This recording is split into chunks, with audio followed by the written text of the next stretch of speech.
नमस्कार दोस्तों, स्वागत है आपका हमारी इस इंडियन पॉलिटी सीरीज में, जिसमें कि हम चर्चा करेंगे भारत के संविधान की प्रस्तावना के बारे में। भारतीय संविधान की प्रस्तावना संविधान की प्रस्तावना सबसे पहले अमेरिकी संविधान में शामिल की गई थी और इसके बाद कई अन्य देशों ने भी इसको अपनाया था। प्रस्तावना संविधान के परिचय अथवा भूमिका भी कह सकते हैं और इसमें संविधान का सार होता है। प्रख्यात न्यायविद व संवैधानिक विशेषज्ञ A.N. पालकीवाला ने भारतीय संविधान की प्रस्तावना को संविधान का परिचय पत्र भी कहा था, यानी कि उन्होंने संविधान की प्रस्तावना को संविधान का परिचय पत्र भी कहा था। और भारतीय संविधान की प्रस्तावना जो है उद्देश्य प्रस्ताव, जिसे कि पंडित जवाहरलाल नेहरू द्वारा संविधान सभा में पेश किया गया था और इसे संविधान सभा ने अपनाया था उद्देश्य प्रस्ताव को। 42वें संविधान संशोधन द्वारा, जो कि 1976 में संशोधित किया गया था, इसमें समाजवादी, धर्मनिरपेक्ष और अखंडता शब्द शामिल किए गए थे। और अब हम संविधान की प्रस्तावना थोड़ा देख लेते हैं। संविधान की प्रस्तावना क्या है ये देख लेते हैं।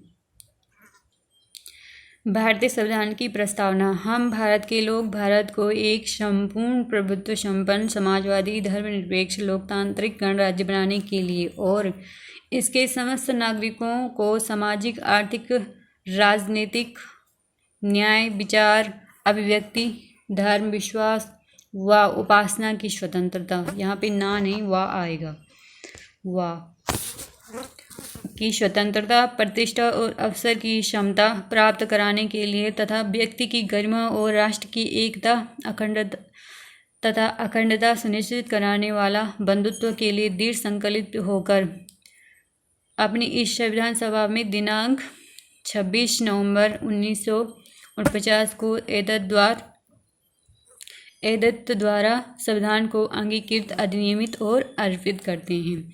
ये भारतीय संविधान की प्रस्तावना है, जो कि पूरे संविधान का एक सार है, जिसमें सामाजिक, धार्मिक, लोकतांत्रिक गणराज्य बनाने की बात कही गई है और इसमें नागरिकों को सामाजिक, आर्थिक और राजनीतिक न्याय देने की बात और विचार, अभिव्यक्ति, धर्म व विश्वास व उपासना की स्वतंत्रता और प्रतिष्ठा और अवसर की क्षमता का मतलब होता है समानता, समान अवसर देने के लिए, अभिव्यक्ति की गरिमा और राष्ट्र की एकता तथा अखंडता को सुनिश्चित करने वाला बंधुत्व सुदृढ़ किया गया है। बंधुत्व बढ़ाने के लिए इसमें थोड़ा छूट भी गया है, तो इसके लिए माफ़ कीजिएगा। ये है भारतीय संविधान की प्रस्तावना। अब इस पर चर्चा कर लेते हैं। भारतीय संविधान की प्रस्ताव, प्रिम्बल ऑफ द कॉन्स्टिट्यूशन। भारतीय संविधान की प्रस्तावना उद्देश्य प्रस्ताव पर आधारित है। जैसे कि हमें पहले बता चुकी है कि भारतीय संविधान की प्रस्तावना जो है उद्देश्य प्रस्ताव पर आधारित है, जो कि पंडित जवाहरलाल नेहरू द्वारा संविधान सभा में पेश किया गया था और इसे 42वें संविधान संशोधन अधिनियम 1976 द्वारा संशोधित कर समाजवादी, धर्मनिरपेक्ष, अखंडता शब्द जोड़े गए थे। और इसमें 4 मूल तत्व हैं। इसके 4 मूल तत्व कौन कौन से हैं? पहला है संविधान के अधिकार का स्रोत। संविधान के अधिकार का स्रोत प्रस्तावना है। प्रस्तावना कहती है कि संविधान भारत के लोगों से शक्ति अधिकृत करता है, यानी कि चुनाव के माध्यम से संविधान जनता के द्वारा शक्ति अधिकृत करता है। दूसरा है भारत की प्रकृति। भारत की प्रकृति की घोषणा करती है प्रस्तावना। भारत एक ही संप्रभुत्व, समाजवादी, धर्मनिरपेक्ष, लोकतांत्रिक व गणतंत्र राजस्व व्यवस्था वाला देश है। तीसरा है संविधान के उद्देश्य। संविधान के जो उद्देश्य हैं वो न्याय, स्वतंत्रता, समता व बंधुत्व संविधान के मुख्य उद्देश्य हैं।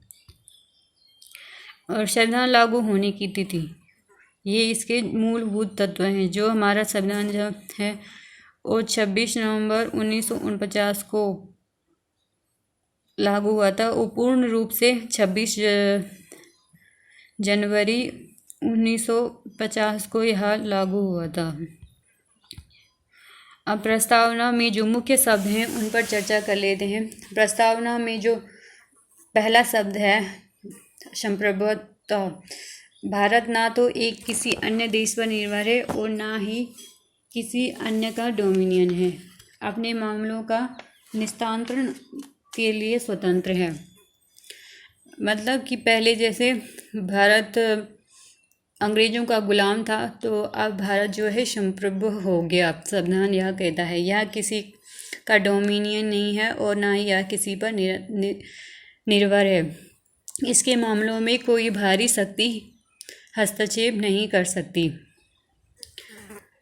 हालांकि भारत ने 1949 में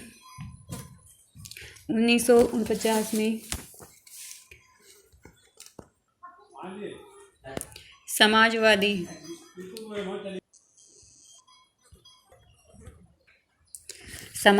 1976 की 42वीं संशोधन द्वारा जोड़ा गया समाजवादी शब्द भारतीय प्रस्तावना में। और भारतीय समाजवाद लोकतांत्रिक समाजवाद है, ना कि साम्यवादी समाजवाद।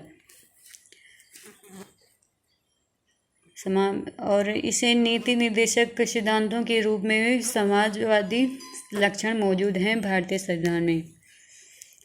और तीसरा है धर्मनिरपेक्ष। 1976 की 42 संविधान संशोधन द्वारा इसे जोड़ा गया था। भारतीय